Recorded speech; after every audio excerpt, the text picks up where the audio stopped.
So I'm just waiting for the progress bar to finish buffering to YouTube to make sure everything is going before I officially start.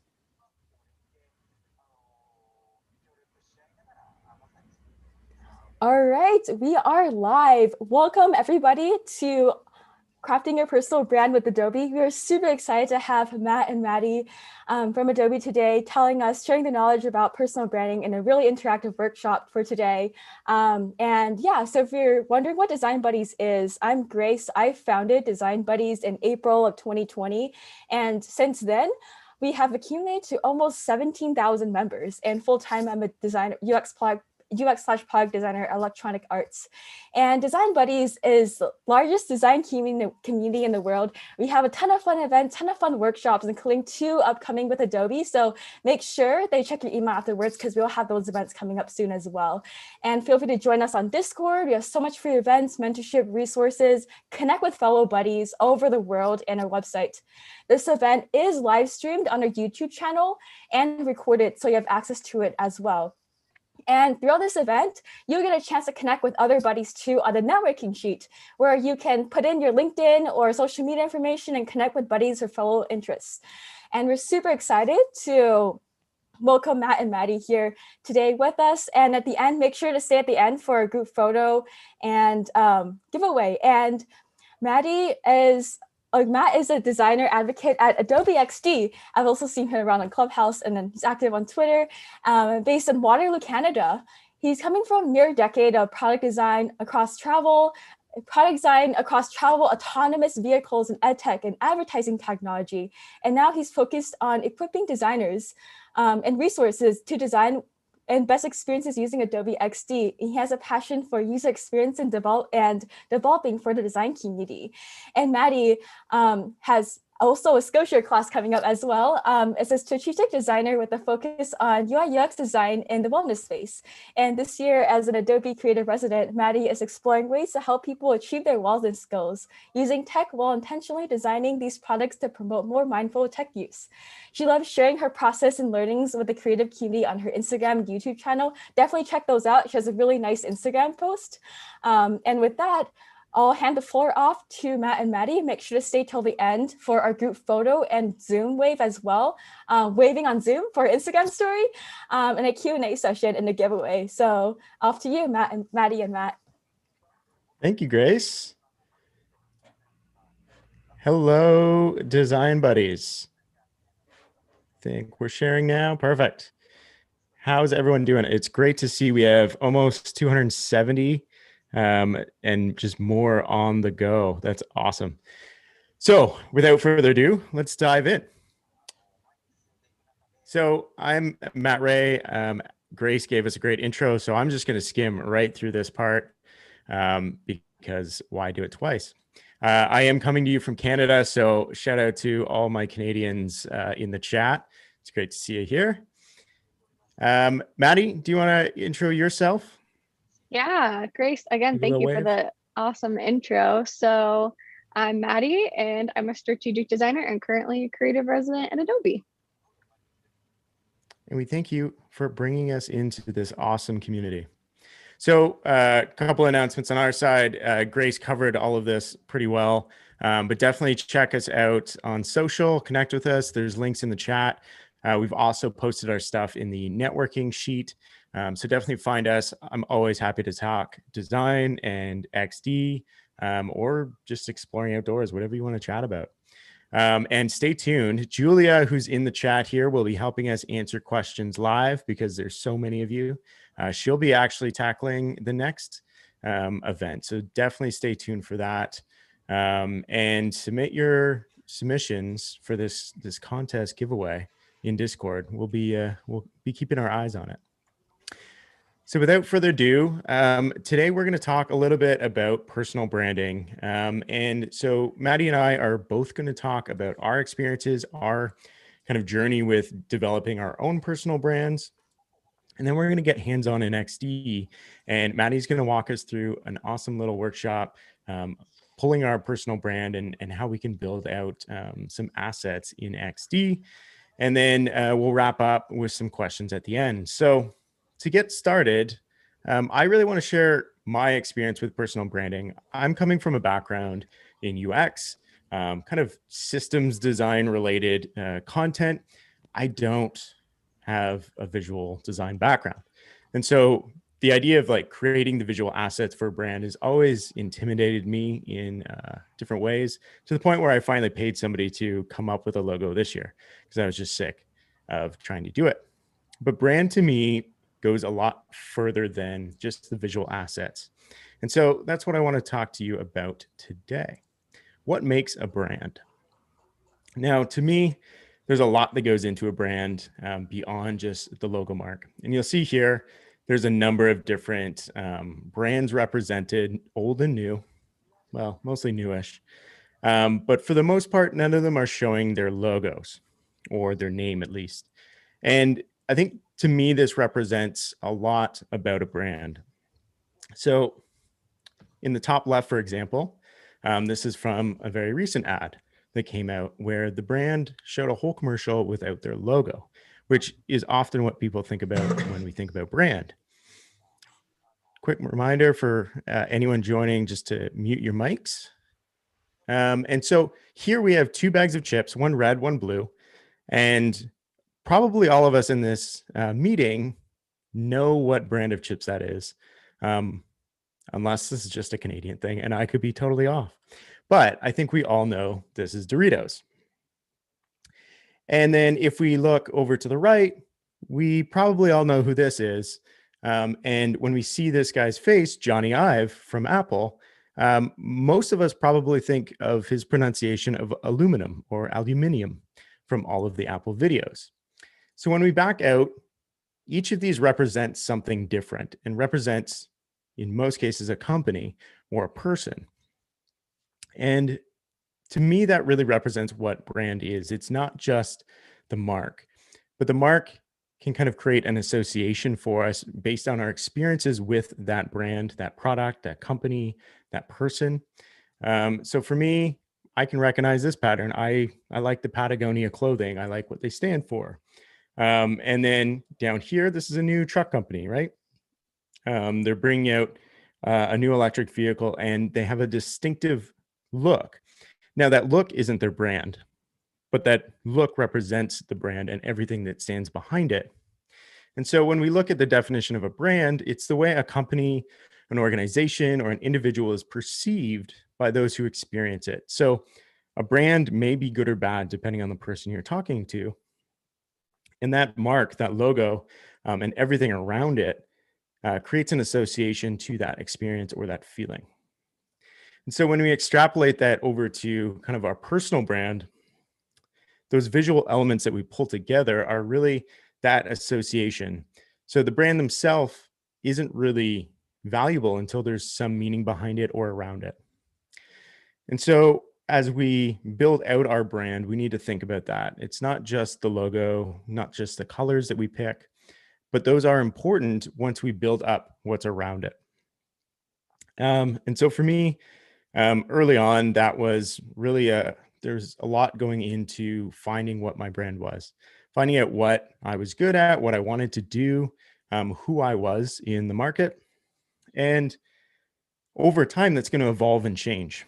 So when I started out, I started at University of Waterloo studying kinesiology and ergonomics. It was pretty boring to me at the time, but that was what I wanted to do.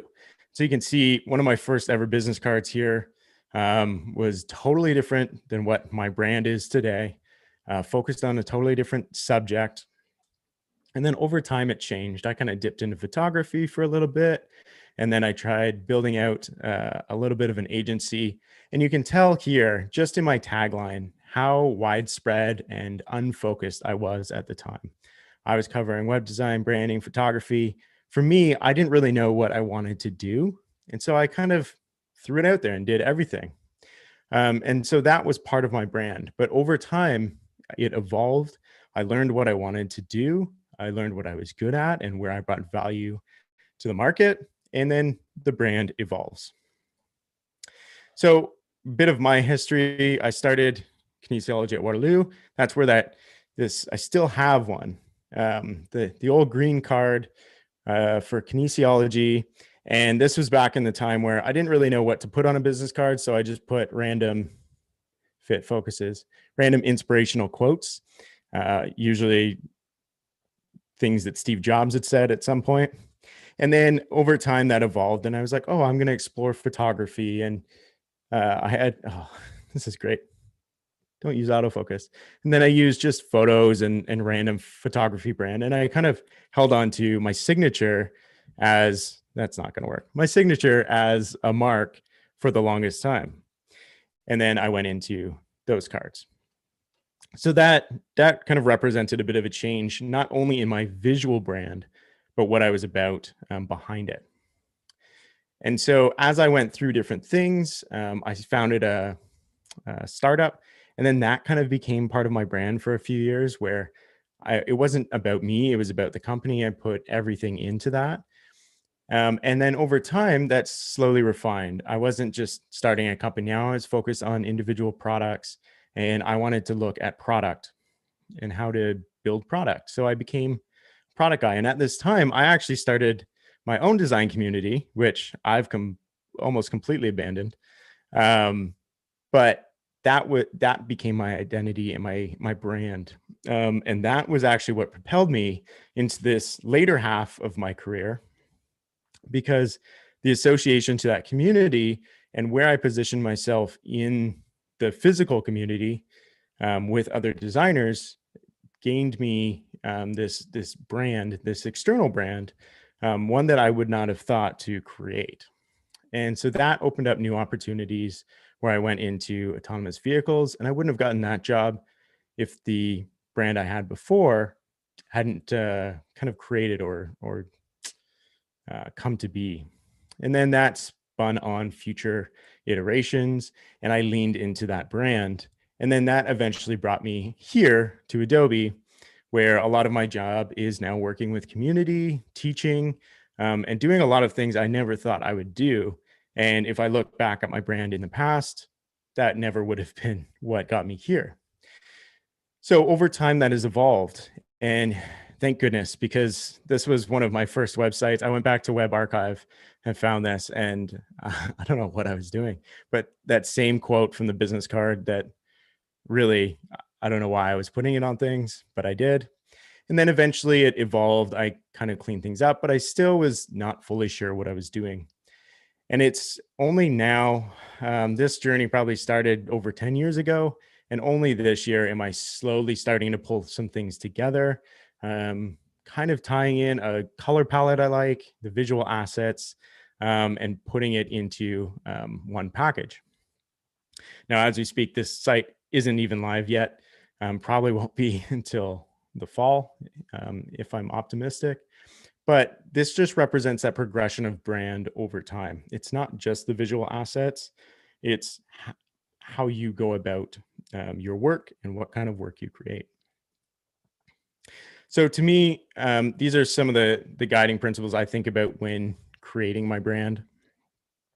And you'll notice most of this isn't necessarily focused on the visual, but remember that it's going to continually evolve. So whether you have a nice layout, a nice pattern library set up, be aware that it's going to evolve. As you change, you want to adapt your brand to represent you. Keep your purpose and mission clear. And this isn't as much about keeping a clear mission as like, don't be afraid to cut things out. So for me, I had branding on that card. I have no business doing branding whatsoever. Like creating logos, doing all that. That's not me. So I was okay cutting that out at a very early stage so that I could focus on what I was good at. And so don't be afraid of doing that. And then obviously the flip side of that is focus on what you excel at. So know what you're good at, where you bring value, and really push that message forward. Part of branding is setting the messaging that you want to use and how people are going to perceive you in the market. And then, of course, be consistent. So part of the activity we're going to do today is setting up some assets for social media or like Behance. And using things like libraries in XD, I have just a simple personal brand library that I use. I pull colors from, all my logo assets, images, and I can reuse that wherever I'm using those assets. So whether that's Medium, my website, LinkedIn, Twitter, I can have a consistent visual appearance, so that as people see that, they can tie it into what they know about me, how they perceive me and my work. And then they know right away, it's like, oh, that's Matt. They're not guessing.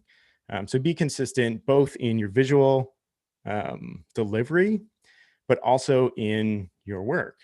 So if you're consistently performing well, that's going to contribute to your brand. If you're consistently skipping work, delivering late work, or not showing up to work, that's going to be a consistent negative on your brand. So be consistent, but positively consistent. And then the last thing is get yourself out there. So a brand that's just sitting on paper or sitting by itself in a room, if we're talking about personal brands, really isn't going to have a lot of value if it's not doing anything. And so get yourself out there, talk to people, put your work out there, whether it's bad, like my first website was, or first 10 websites probably.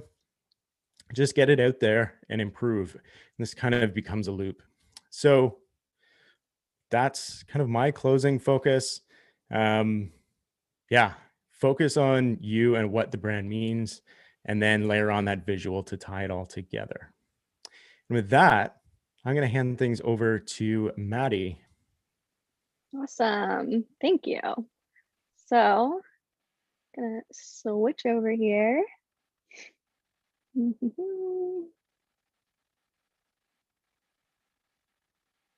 Bear with me. We're getting there. Okay, cool. So what I want to talk about, which is kind of similar, you'll see a theme here that in this first half before the demo, we're kind of talking about the things that don't have much to do with visuals, but are still a part of your brand. That's really important. And I just kind of want to tell the story through 3 questions that I felt like I was starting to get asked really often throughout my journey, from when I first got my start to more recently during this residency. And they've really sort of helped me figure out what's important when it comes to crafting my brand. So let's go all the way back to where I first got started, which was at Penn State in their graphic design program. So different from that, I actually did come from a visual design background.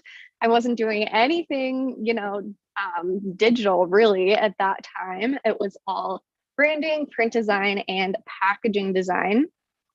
And throughout this experience, I had a professor who I felt like every 10 seconds was asking, what's your concept? And at first, like, I'm a freshman in design school. I'm like, what do you mean my concept? Like, aren't we just here like designing things? Aren't we just kind of making logos and all of this stuff? I really didn't know what the heck that meant, but it started to become a theme where it was really important to know what your concept was. And when I say concept, I mean your why. That's kind of the broader way to say it. What's the why behind your designs, or whatever you create?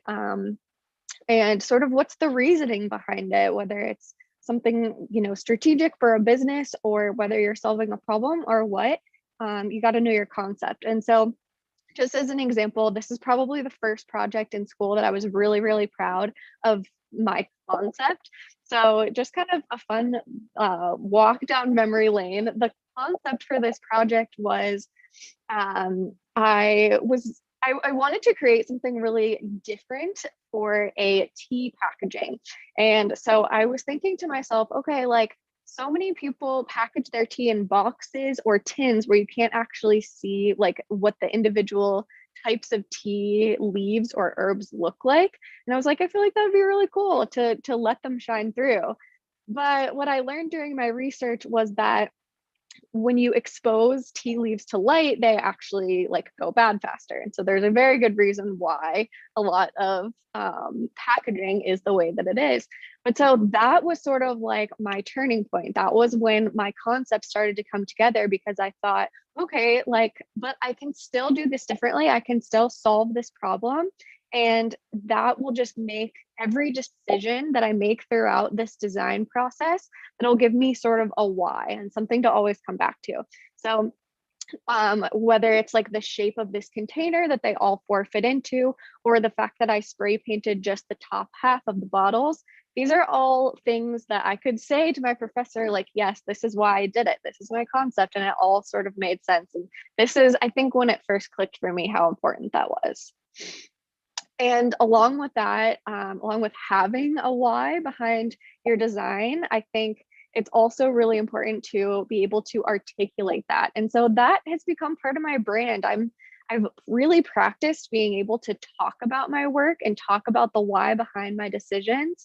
And I think that that's gotten me pretty far, as opposed to where I was before, where I was just sort of doing things for fun. I think people want to know, people hiring you, whether it be for freelance work or for a big company or a small company, they want to know what your decision-making process is like, and that's part of your brand.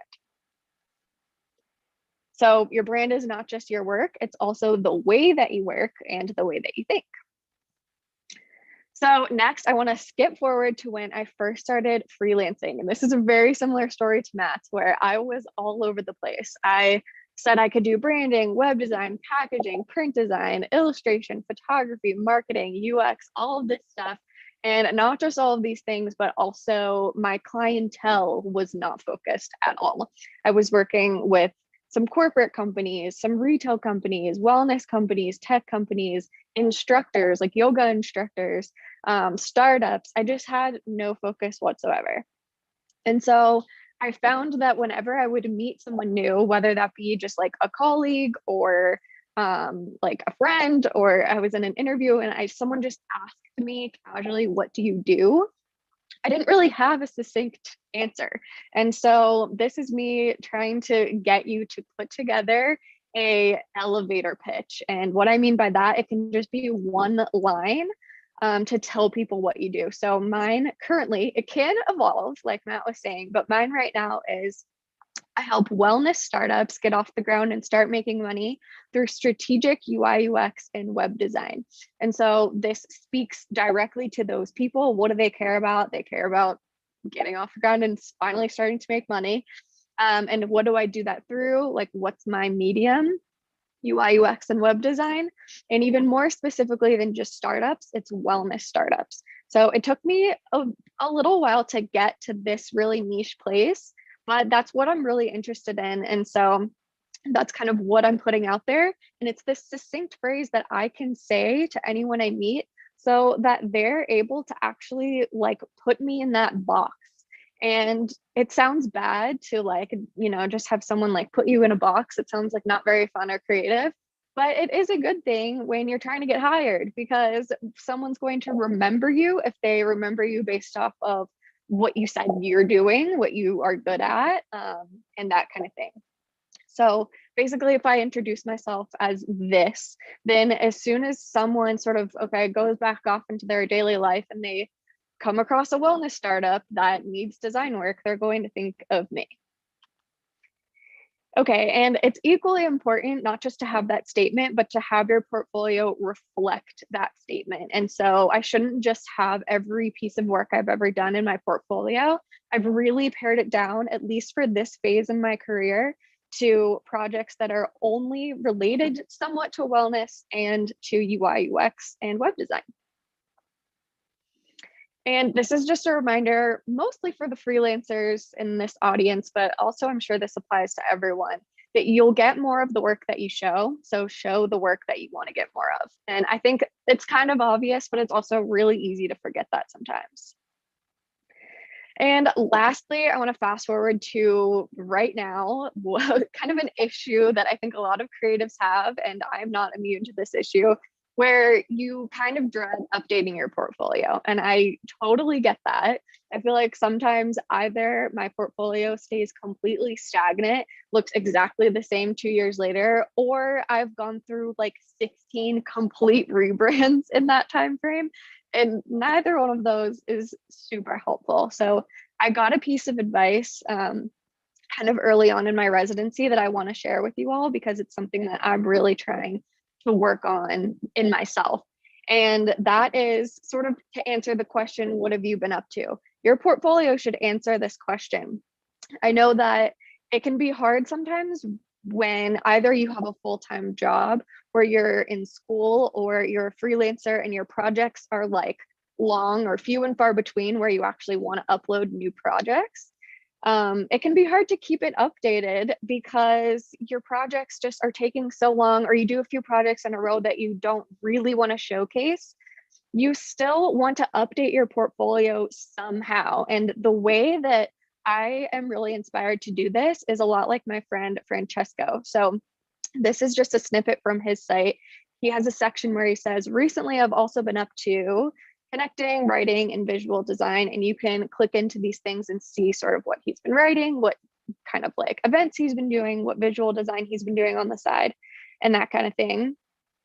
And this just helps you show that your portfolio, or that you as a creative professional are active and you're doing work. And I just love the phrase that your portfolio should be living and breathing just like you.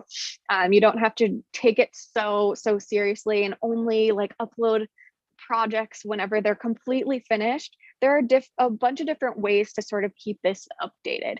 You could write blog posts, even if it's just every month, on an update of what you've been working on, or what events you've attended, maybe reflections you have on that, what you've learned, a new skill that you've developed. Or if you just want to keep it projects, that's totally cool too. You could show works in process, and you could also show side projects if you wanted to. And you don't have to show this, like front and center, but it should be there somewhere, so that if someone looks at your portfolio and then 3 months later comes back and looks at it again, they think, or they don't think, where has this person been? Like, is this still like an active, creative, or are they just sort of like chilling out and not really updating anything? So that's something I really want to work on. And I think that you'll really stand out if you work on that too. So like I said, that was a lot of sort of just ideas of how to approach your brand. But now let's dive into how to actually like define your visual style and apply that using Adobe XD. So let's hop into that. We're going to do a really fun demo. So what we have here is the starter file. So I'm sure a lot of you already downloaded this, but if you have not, feel free to download it now, or you can just follow along and download it later on. It's pretty self-explanatory, to be honest. There are awesome templates here to show you how to create something like an Instagram post, a Twitter post, a Snapchat story. Today, we're going to be focusing on this Behance profile banner. And so what I'm going to do is kind of just get everything together. I want to have, this Behance profile banner template, but I also want to see some context of where that's going to go. And I believe this is in the file as well, in a stripped down version. And so what we're going to be doing is creating what goes in this red spot here. But first, let's talk a little bit about this persona that we have, because what we're going to be doing today, and actually throughout this whole series, is creating some social media assets for our persona, Katie. And so this slide is just a little bit about Katie. She is a freelance web designer who works with outdoor and adventure brands. So this is taking into consideration what Matt and I both said, which is having your little elevator pitch nice and defined, and then basing everything else, including your visuals, off of that. So we have a sampling of Katie's work, which is not really Katie's work at all. We just grabbed it from Behance. And then we also have her brand guidelines. And so Julia was nice enough to create this logo for us to use for Katie. It's really nice and clean and beautiful. I'm really loving it. And so we're going to just be using this across this whole series of sessions.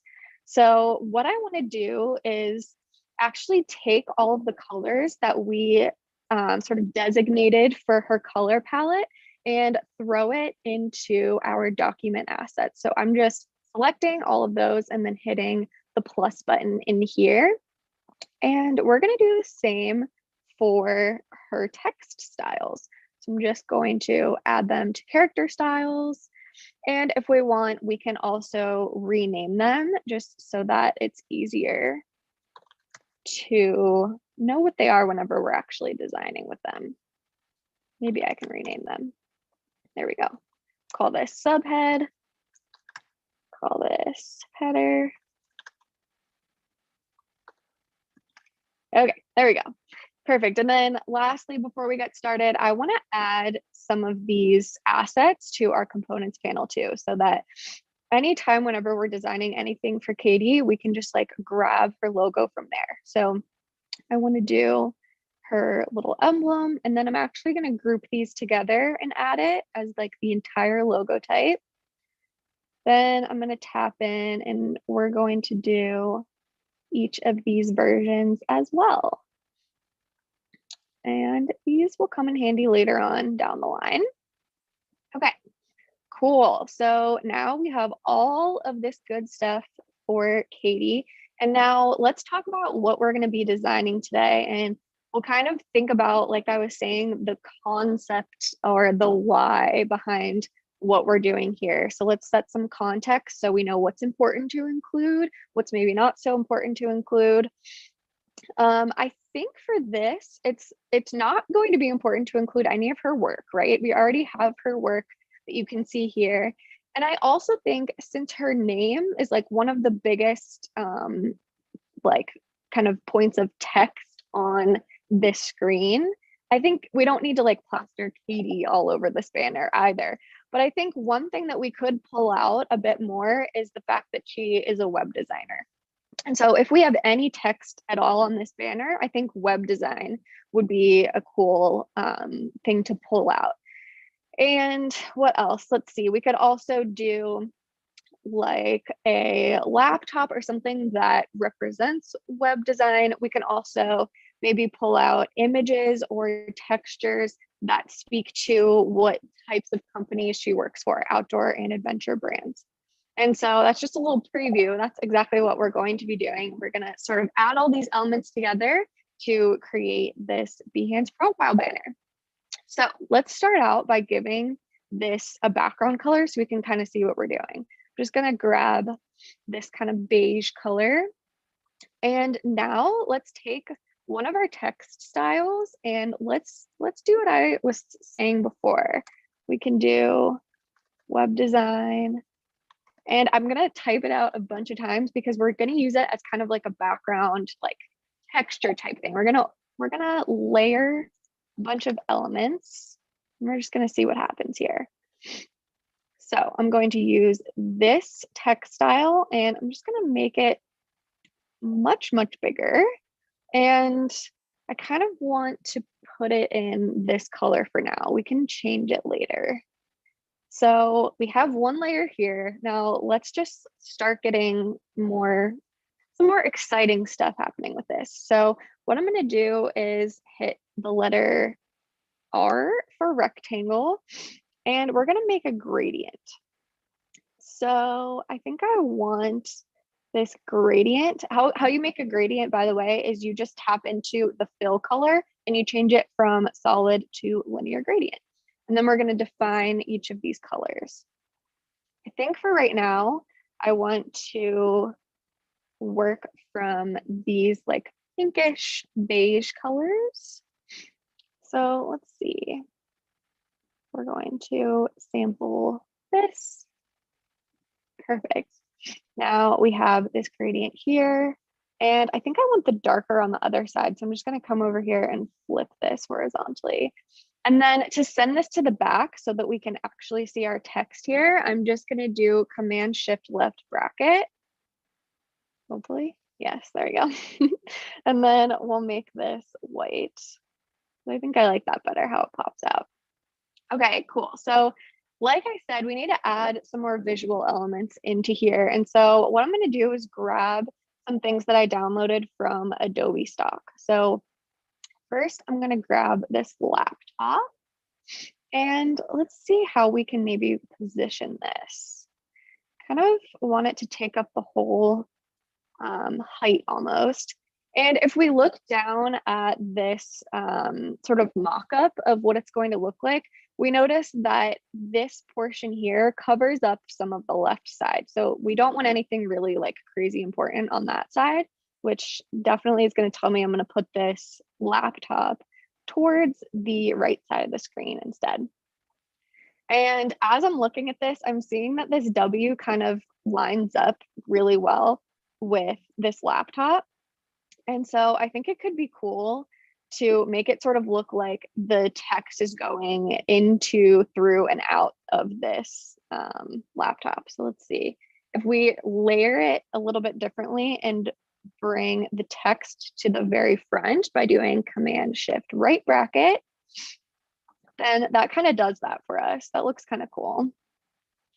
So we are getting somewhere with this, but still I want to be like experimental here during this, and I want to play around with some different things. So I think what I want to do now is create another rectangle and mask it with a texture. And then we're going to use blending modes to try to make this look a little bit more visually interesting. So I'm going to hit R again to make this mask. We'll just put that up there for now. And let me show you what else I downloaded from Adobe Stock.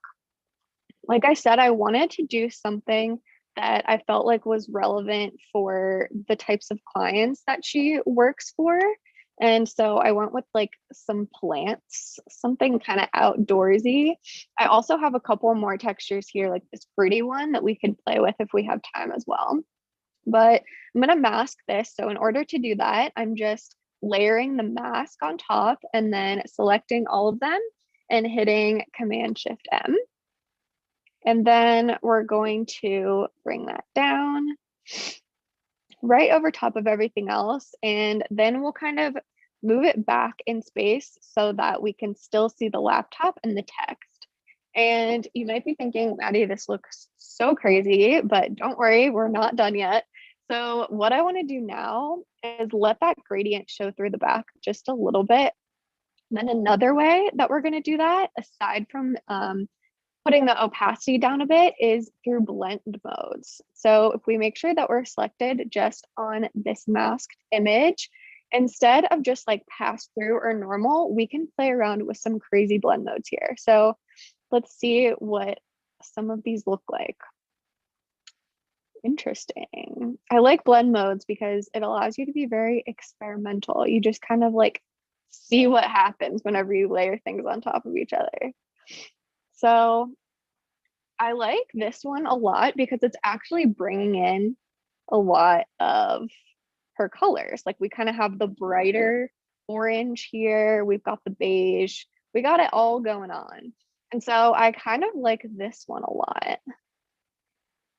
Yeah, I think that's cool. So now what I want to do is actually export this and then put it into this slot to see what it looks like. So in order to do that, I'm just going to select on this artboard and do Command E for export and just kind of stick that down in my downloads. And then what you can do is just drag it right into here. So if you've never like masked with shapes like this before, it's really simple. You can bring any image in, and if it's highlighted like this, you can drop it right in and it will mask.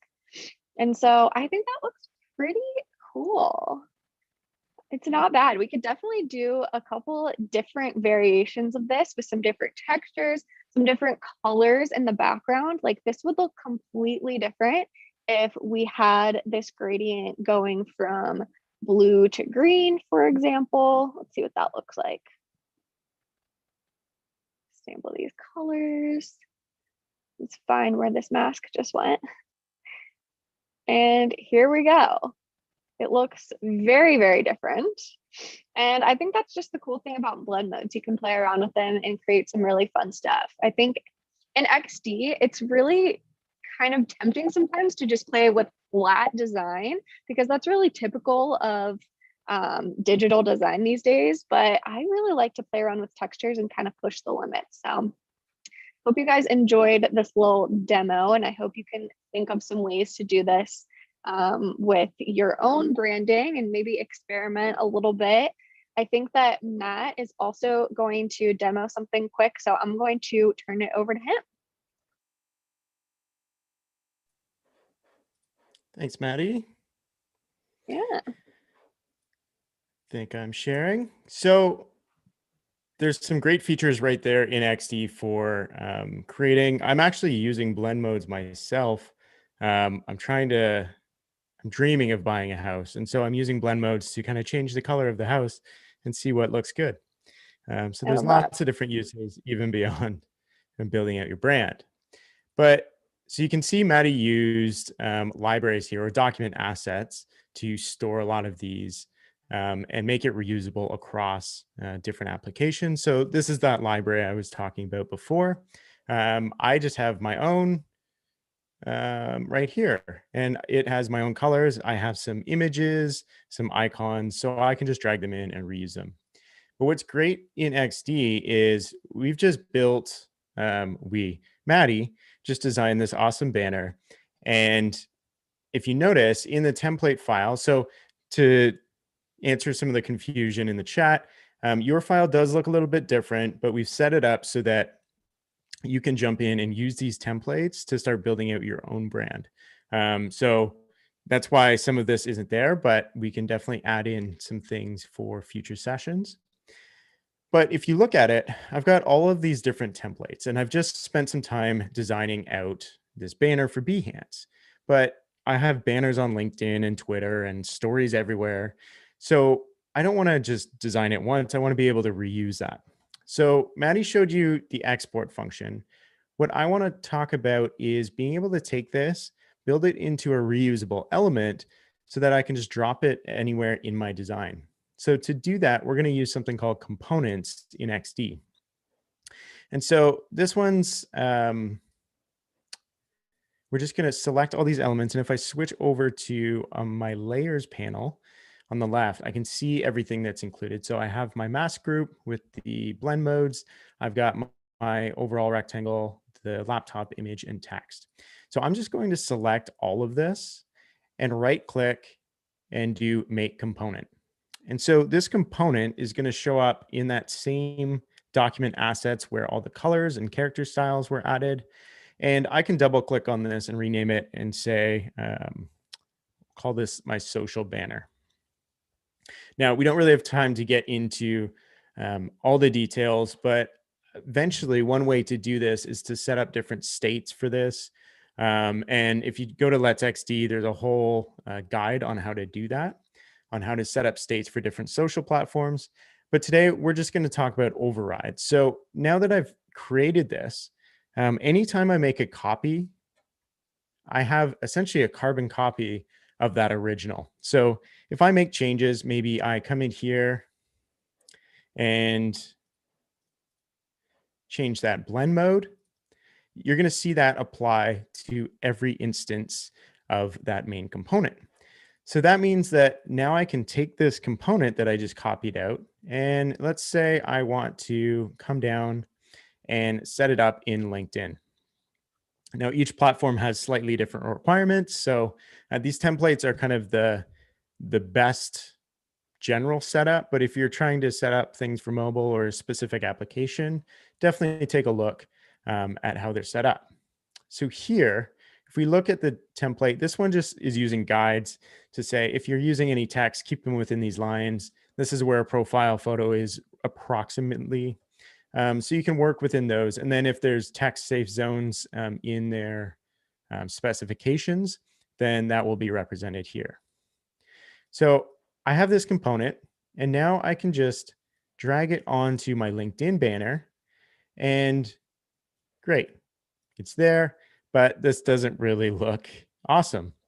So I can easily drag the component, resize it, things like that. But what I can do is I can actually override the component itself and still maintain updates. So in this instance, maybe I want my text to be smaller. So I can resize that. Oops.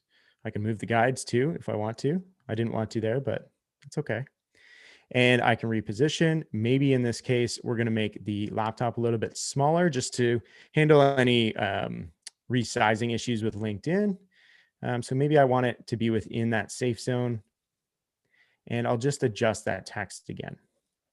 Now, if I knock this back so that it's under the profile photo, I can kind of see how that might fit in LinkedIn. And that's great. So now I've made some positioning changes, but let's say I'm not actually happy with that blend mode or my brand color changes. Maybe I want to change the font to something else. I can change that, and I'll just bring this up so that we can see it side by side. But you can see that as I change that, as I battle with Zoom window controls, and Zoom does this and it blocks your cursor somehow. Anyway, we're going to try and get out of that.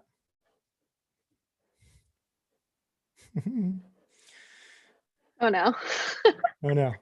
Well, maybe Maddie, through the power of co-editing, can jump in Yes. here. And if I go and change the typography or now change the blend mode, even though I've modified the positioning of the elements and the size on the LinkedIn banner, all of those should update, and you can see it soon here. Updates will happen and they'll apply to both, as long as I'm doing it on the main component up top. But I can also override individual elements like you saw with the property, and that's unique to the LinkedIn banner. So as that happens, I can go in.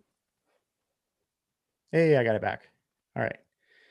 Okay, just in time for me to mess it up for you. Perfect. So you can see Maddie here making some changes, and you can see them being reflected down here in the LinkedIn banner. And as the text comes back, you can see because I changed the positioning, that might change, but the sizing here is updating across the components. So that's a great way to use the same elements and just copy and paste it throughout your different formats. And then as you update a brand color, for instance, so I'm going to jump in here, Maddie. Go for it. And if I change that text color, let's say, maybe I'm, there we go. We'll go bright orange. As I change that, and maybe I'm going through one of these evolutions of my brand, and I'm like, I'm just not feeling this peachy color anymore. I can come into my library and edit it. Maybe I'm going pink. Ooh. But once I do that, that's going to, again, update across all my assets and just save me time so I don't have to go one by one. I'm going to undo that so I don't ruin the beautiful palette. But just like that, I can take this, and anytime I copy this component out, let's just pop over to Twitter. I can drop it in. And again, position things how I like. Maybe in this case, I want that gradient to be over a little bit more. I can do that. And then responsive resize can jump in and help me just quickly resize my banner. And maybe I'll grab the image here. Oops.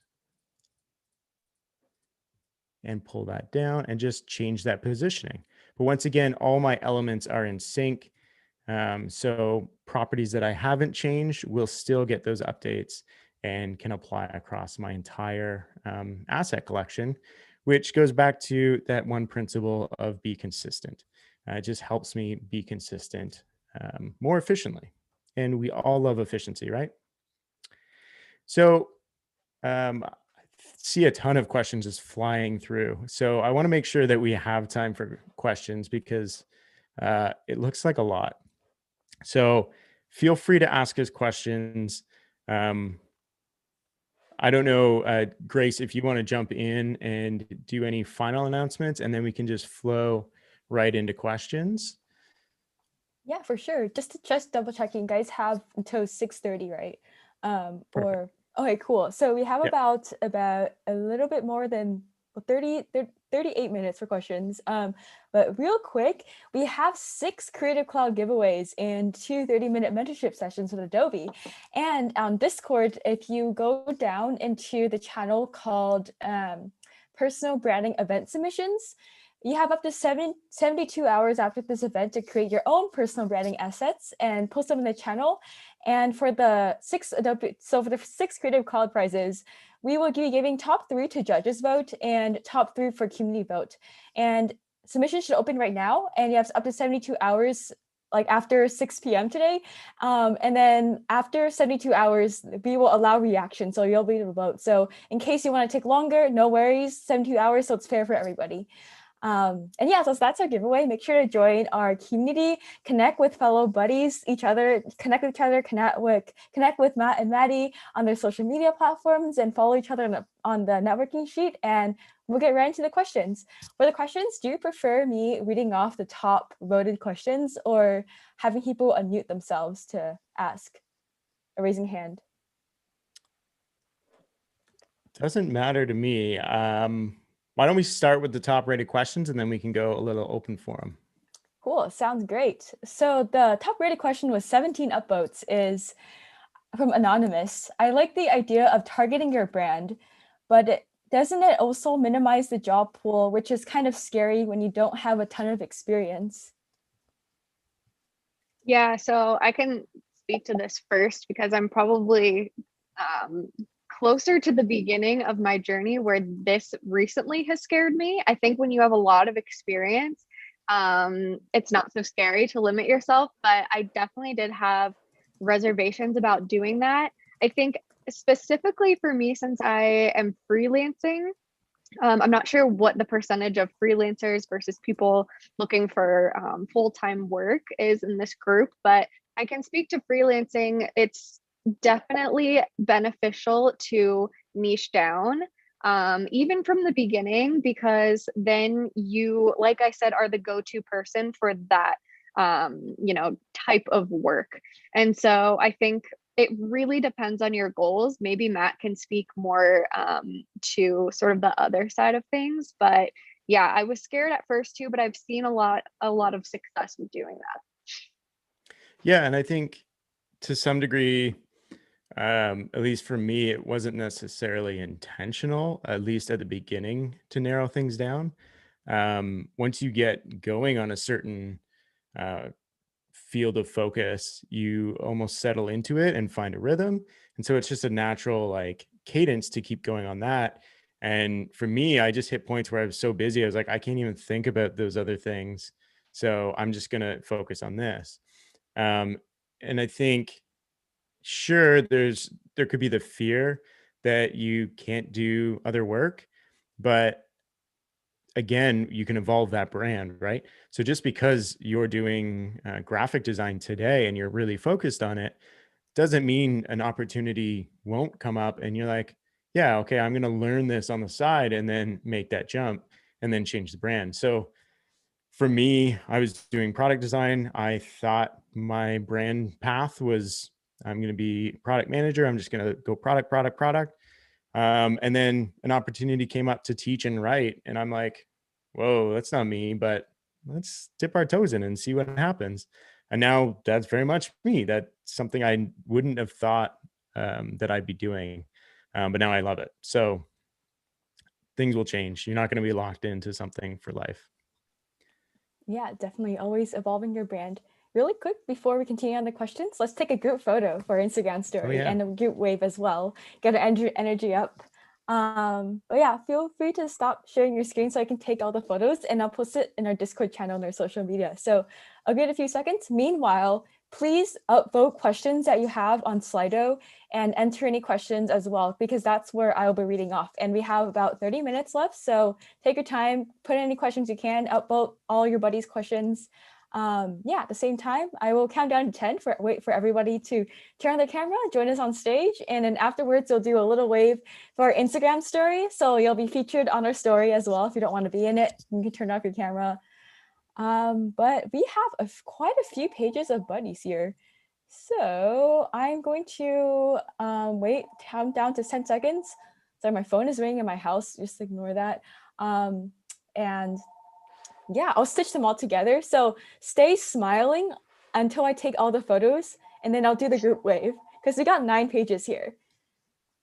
All right, 10, 9, 8, 7, 6, And for the wave, you can grab any object you want to. I'll give you the cue. 5, 4, 3, 2, 1, smile. Sorry, let me put this away. Let me just double check. I just got like 2 monitors, so let me double check if it spawned to the correct one really quick. I'm using like 2 different computers. Okay, cool. Okay, smile.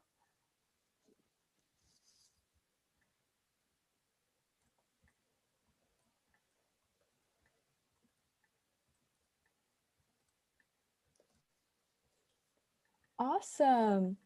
Now what I want to do is grab any object you want from your house and start waving or dancing or dabbing, anything you want, some kind of motion.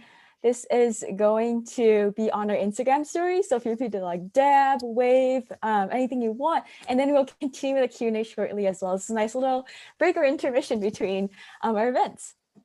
Oh my God, I love the bunnies. I love the pets. Oh my God, I used to do that all the time with the spinner pencil, Christopher. I used to do it in class all the time. My teacher would yell at me once I know. But yeah, nice. Lightsaber, oh my God, these are great. I will be focused on filming this. But yeah, ready, set, wave, or dance.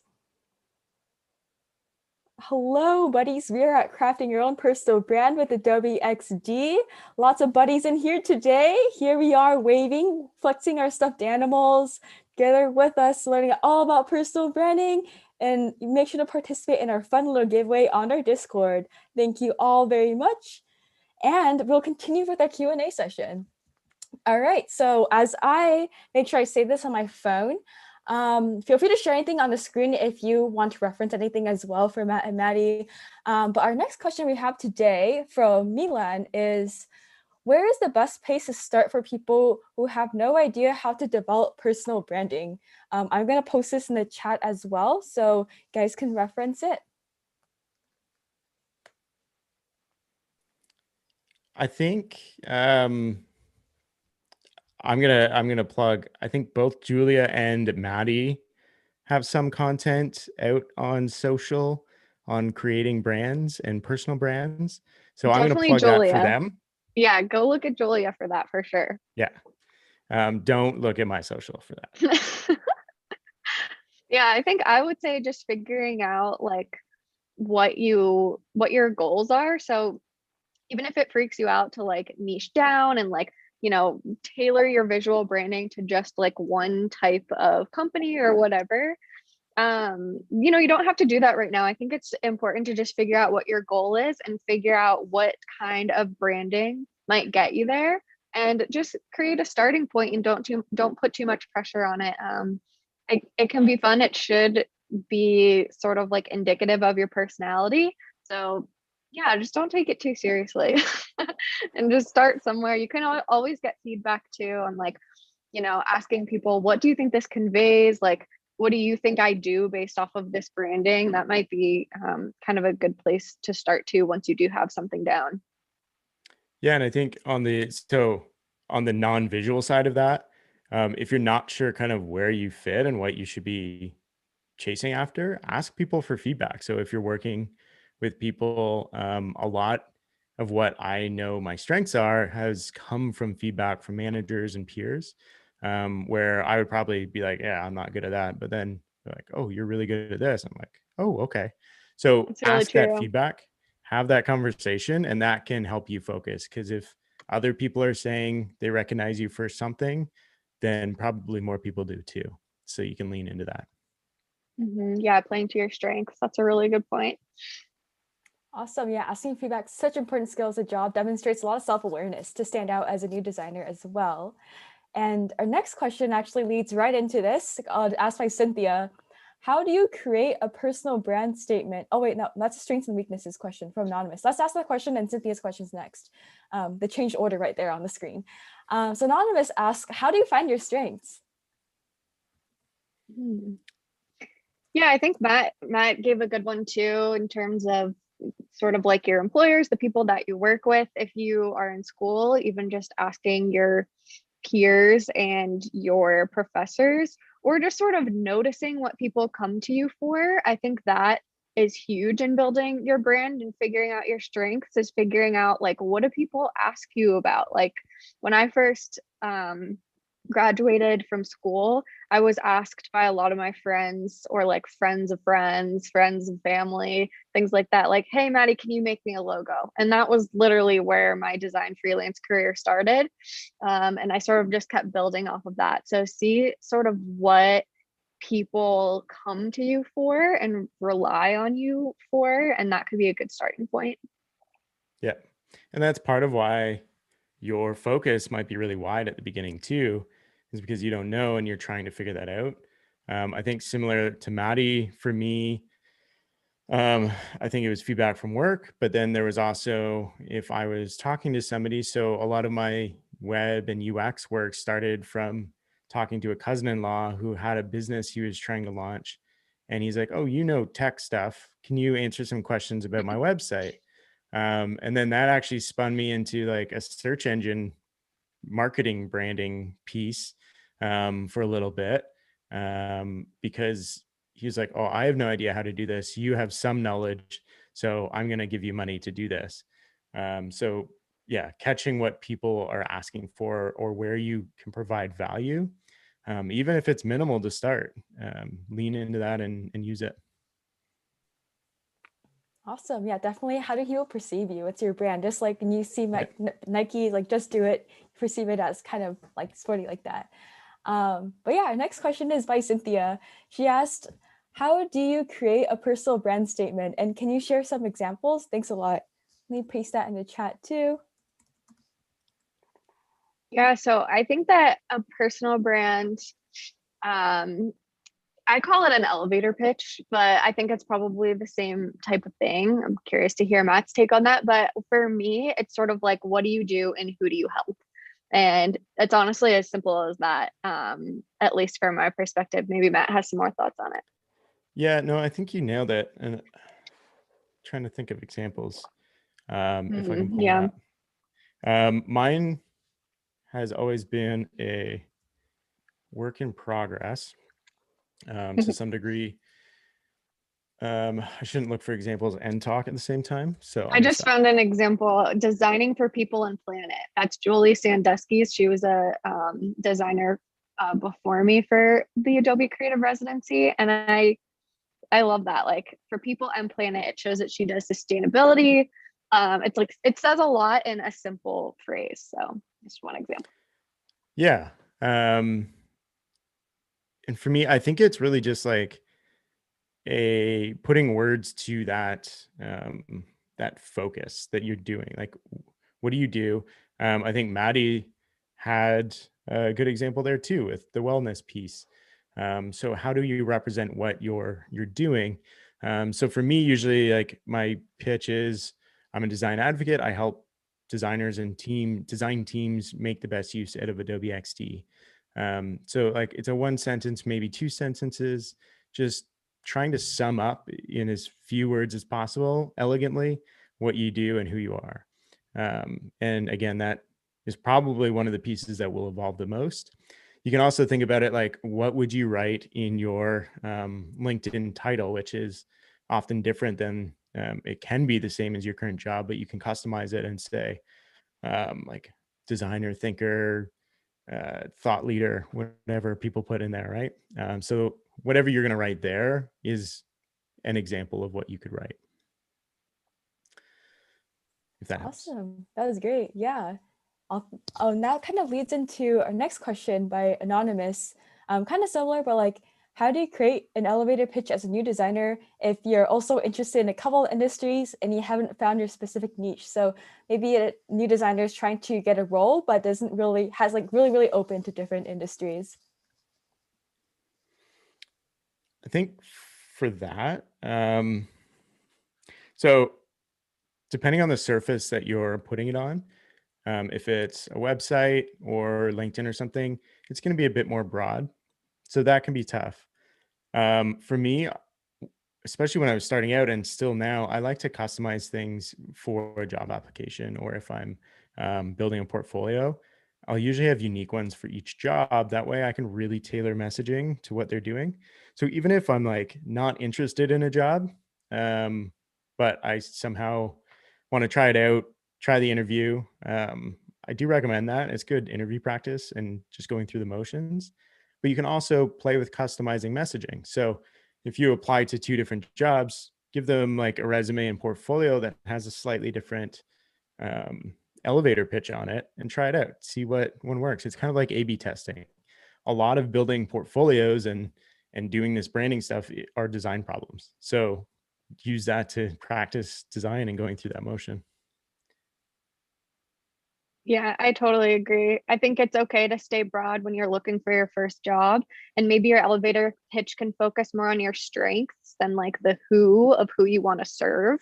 I think that's totally okay. Like, if you're looking for a UX job, for example, like, are you really into research? Are you really into the UI? Or if you really aren't focused yet, I think that's okay. Like I said, for getting your very first job, try not to stress about honing in and getting focused. That will come with time. So yeah, don't stress about it, but try to just make it feel like you, and make it sort of true to yourself and what your strengths are and where you want to go. And the thing I'll add on to that, to the where you want to go piece, avoid doing like aspiring UX designer or Mhm. want to be a UX designer. Don't worry about that. Like if people see that, they're less likely to be like, oh, you're not right now. So kind of set your tone and messaging for I am this and I want to work for you. So yeah, cut the like aspiring UX designer out. I think um, yeah, just go like UX designer focused on X. Um, and you're going to find better results, I think. Yeah, that's a really good point. I see that a lot.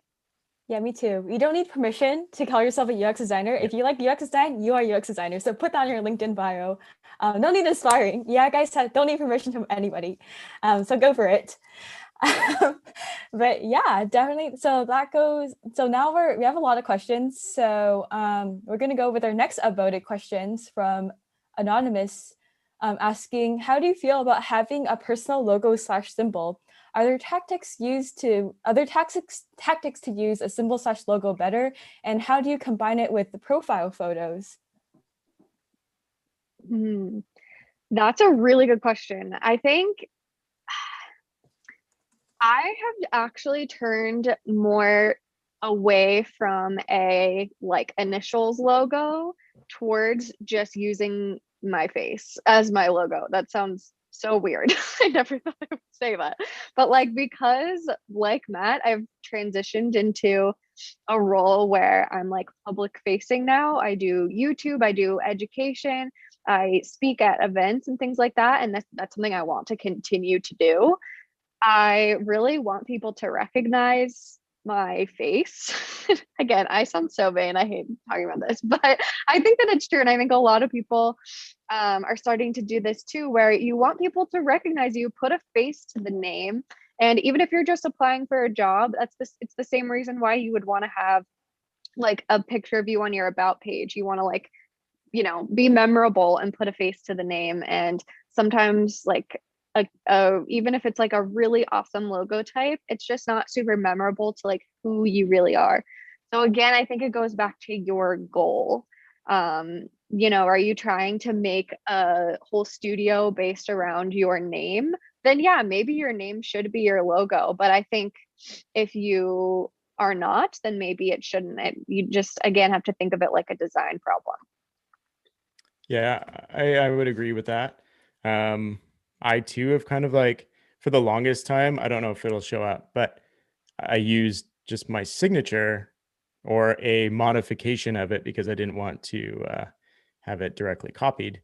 And then eventually like went into the like agency side of things where I had more of a like company name around my name, but I've always had my name as part of it. And going back to that slide with Doritos and Johnny, in those cases, when you think of people like Johnny Ive, Steve Jobs, Jeff Bezos, you may know their face, but really that face is that association to what they do. And for me too, like for the most part, it's been my face. That's why I use a standard profile photo on most things, so that if somebody's seen me talk somewhere else, they'll be like, oh yeah, I've seen Matt before, versus like having 10 different photos on rotation. Because usually, well, most of them are bad. To somebody's point about not everyone's happy, there's very few photos I'm happy with. So I just stick with those ones. But then this year is really the first year I'm kind of tying in some sort of initial icon, trying it out. But again, that's not really where the weight of the brand is. It's name and image in the most part. Yeah, and to some Nathan's point, there's lots of face professions out there, like real estate. You rarely know a realtor by their logo. You usually know them by name and face. Same with dentists and lawyers. So True, that's interesting. yeah. Awesome. We are in the intermission. We have 1 years of Creative Cloud to give away right now. So what we will do for it is to do some buddy trivia. I just got this news literally just now, so I'm currently trying to think about what to do, but feel free to just post or I'm thinking how to do this. I literally just got this news just now for 3 giveaways for anybody here right now. We also have some polls we want to give for just very, very quick feedback as well. So make sure to stay the end. But we have 3 Creative Cloud giveaways. And for event hosts, please, I'm gonna like post 3 different questions of trivia questions. And then whoever gets it right for the first question will get the first Creative Cloud. Whoever gets it right for the second question will be the second Creative Cloud, and so on. And so for our first question is, who designed the Design Buddies logo?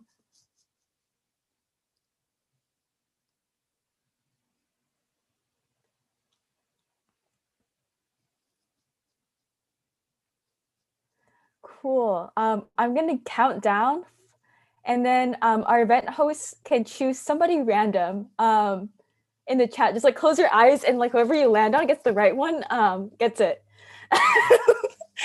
Please coordinate in the chat. And yeah, and there's a lot of chats right now.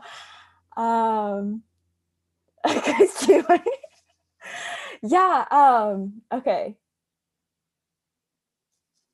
All right, lots of answers. All right, 5, 4, 3, 2, 1. All right, one of the event hosts are going to choose someone random in the chat, and please coordinate in the event chat on Discord. So for our second question, I haven't had time to think about it yet, but I'm going to pull up some other trivia we had before. This will help me just kind of speed things up. I'm trying to process multiple things at the same time. How many bunny emojis do we have on Discord?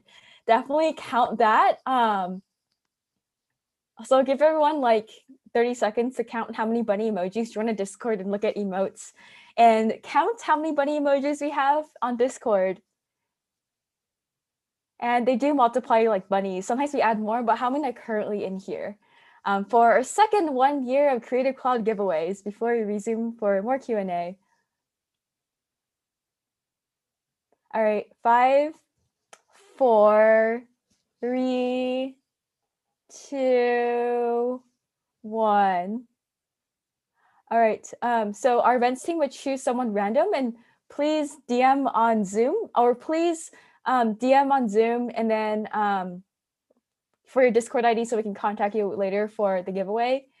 And then our last question is, who is ranked #1 in our Me6 ranking? So which user in Design Buddies have sent the most messages on Discord? And to find out, you have to go explore the bots. So who sent the most messages on Design Buddies Discord? There's a public ranking, but you can find it in Design Buddies Discord.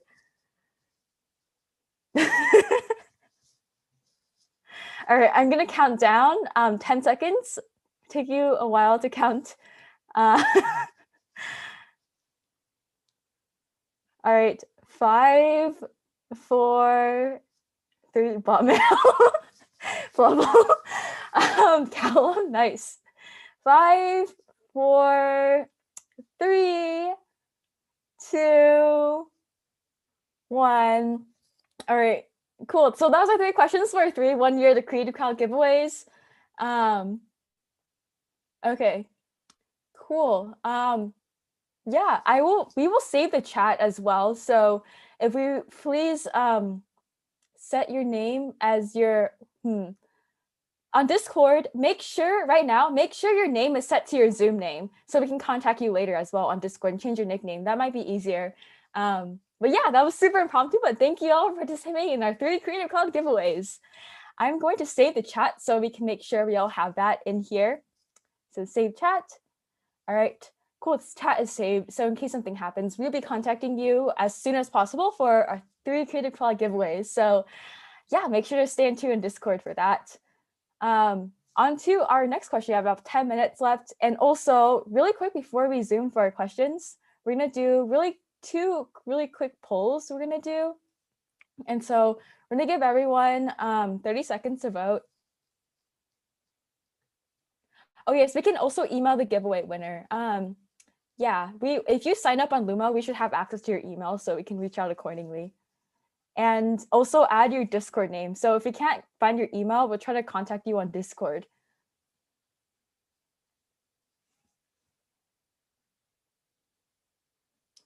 Cool. All right, it's been 30 seconds. There's still a lot of votes going in here, but I'm gonna take a screenshot so we have this. And poll. All right, cool. I'm going to do relaunch. We're gonna do poll number 2. So give it another 30 seconds. So please take your time or please give us some feedback. This will be super helpful. And yeah, I'll give it 30 seconds again. So you have 20 seconds left to vote on this. Oh, and please join our Discord. Let me try posting it again.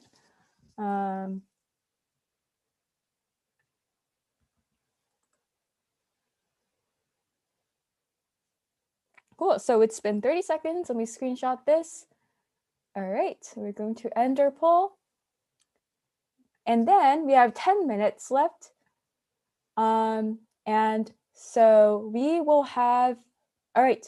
So our next question coming from either top upvotes. Let me just double check if there's more questions here. More upvotes. I'm trying to choose questions that kind of include a bunch of more questions. I know we have 10 minutes left or 9 minutes left. I think we have one on just clarifying the submissions for the giveaway. Yeah. You want to do that one? So I think what we're looking for is your own kind of take, your own personal brand on using these templates. So whether that's like a Twitter banner, the Behance banner, and kind of page design, find one that you want to work on and submit that through the Discord. Yeah. So you're not designing for Katie, you're designing for you. Yeah, we want to see all of you, get to know all of you and your personal brands. Cool. We will be contacting the giveaway winners shortly.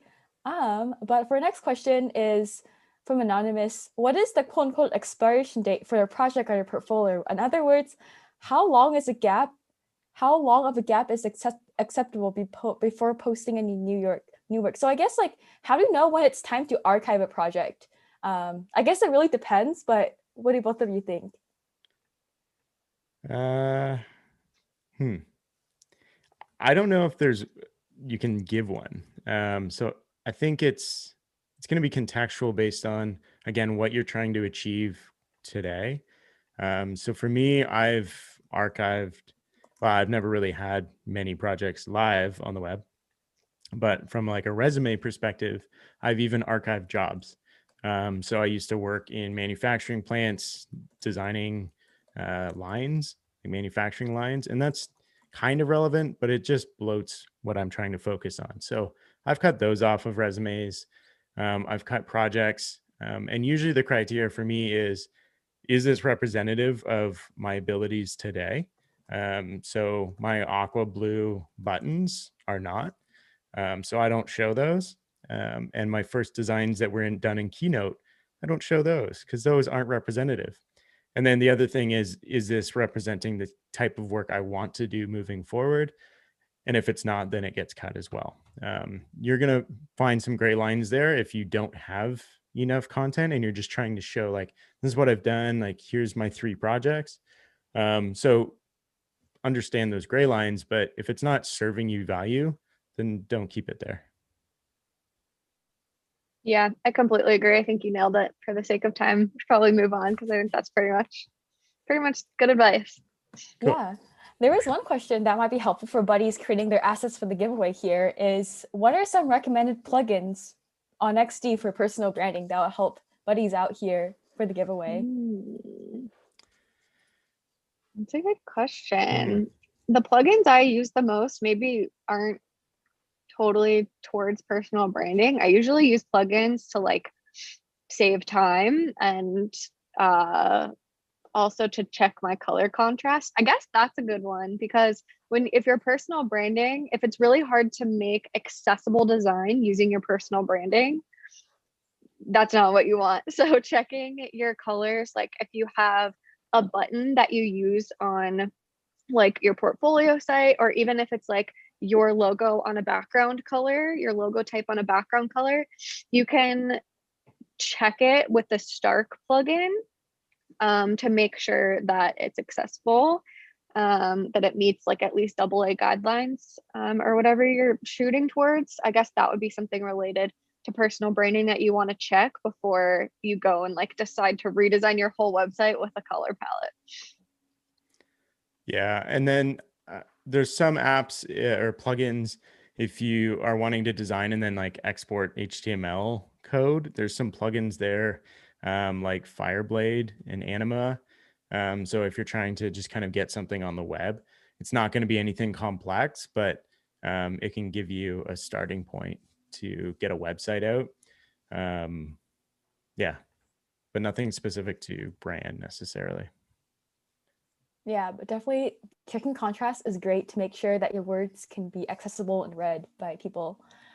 So for our next question is very popular by Anonymous. Which storytelling techniques can I use to, which storytelling techniques I can use to build a story about my work? So I guess using personal branding to tell a story to make yourself stand out as a candidate. Let me post it in the chat too. Yeah, I like that. I think I don't know that I have any very specific tips on this in terms of like different story structures to use. I know that that's a thing. There's like a bunch of different story structures that you can use, and I've looked into that a bit in terms of crafting YouTube videos to make them like, you know, tell a story. But for your personal brand and telling your story, I think it's just important to talk about where you came from, what your learning experiences were, like even times you've messed up, really like pivotal moments that taught you lessons that really brought you where you are today. I think those things can really stick in people's minds and help you stand out in terms of learning skills or just having experiences that are unique and that, you know, give you sort of the credentials to do the job. Yeah, but in terms of specific storytelling, I really don't know. I'd be interested if anyone kind of knows different story structures and how to do that for branding.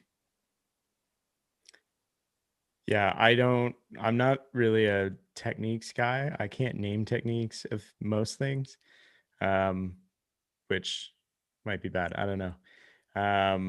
But for me, I think big part of it is understanding your audience. And that goes for a lot of things. So if you're in an interview, I mean, you're setting up a story there, answering any question, but understanding what the audience might need or is looking for can help you adjust your story. And I'm not saying like lie or inflate it, but you can change the wording and the messaging around it so that it resonates with people. And I mean, as a UX designer, that's part of the job, is understanding people's needs and how they recognize things and then creating a narrative around it. So I don't know techniques. I mean, look at other examples, look at how companies are messaging things and how they might change that messaging. And you can adapt it in different ways. Yeah, so I'll just add to that because I just remembered when I was doing branding for small companies, I was actually using Donald Miller's technique. His book is called Building a Story Brand. It's pretty interesting. And I put the link in the chat, but it's all about clarifying your messages so that customers will listen. And I think that's kind of exactly what you're asking about. But I've never done it for my personal brand. I've used his framework to like help my clients before, but it might be something worth looking into. Awesome. So we have 2 minutes left. We can have a really quick question. We also announced our giveaway winners. Let's do one more really quick question that was also upvoted in the chat as well. Where did I find it? It was about colors. How did you basically find your color palette? Do you go over like color theory? Do you use color to influence feelings? Or because colors, it spreads really quickly, really widely. It's kind of like what people see with their brand. So we'd love to know more about that from Anonymous. I have an example. One sec.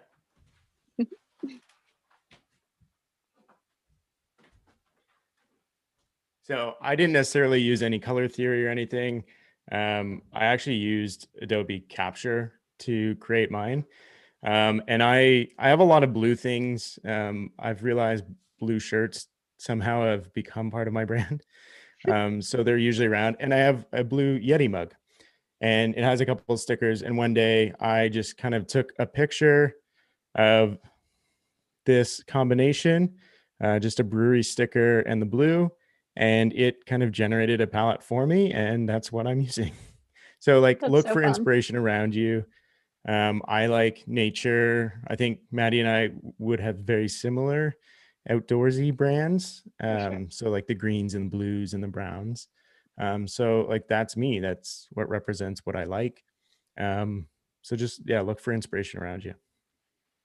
Yeah, I love that. I would say the same. Like, think about again who I feel like we're a broken record over here, but to think about what your goals are and who you're trying to appeal to. Because when I decided that I was going to be focusing on wellness, like wellness because I really like the wellness space and like kind of like the earthy, crunchy stuff. My color palette reflects that, but also my personal style reflects that. And so it's a really easy sort of brand for me to create because it's like my preferences, but it's also, it speaks to wellness brands because it's really organic and natural. So I really chose those types of colors, really earthy, nothing super, super bright. And that's, yeah, just kind of like my personal preferences too. Like I said, if you just focus on what you feel called to, as long as that also reflects who you're trying to service or what types of companies that you're trying to work for, I think that's a good way to go about it. And Adobe Capture also. Yeah, definitely +1 Adobe Capture. I use that as well. So It's fun. amazing.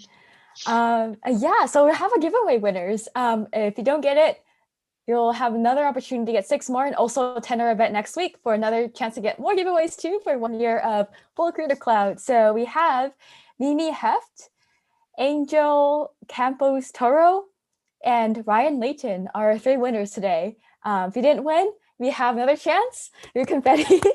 But thank you all so much for coming. We have another event with Julia next week. The details will be sent to everybody, all the 1,075 people who registered. So I'll get that all in your email. Also, join Design Buddies to be the first to find out. We also posted our announcements tonight or tomorrow morning. So you have access to that as well. And thank you all so much for coming. Hope you all enjoyed it and hope y'all have a fun time branding yourself, standing out, making your move, putting yourself out there on your social media site. And thank you so much. And I will stop streaming on YouTube now. I have some time.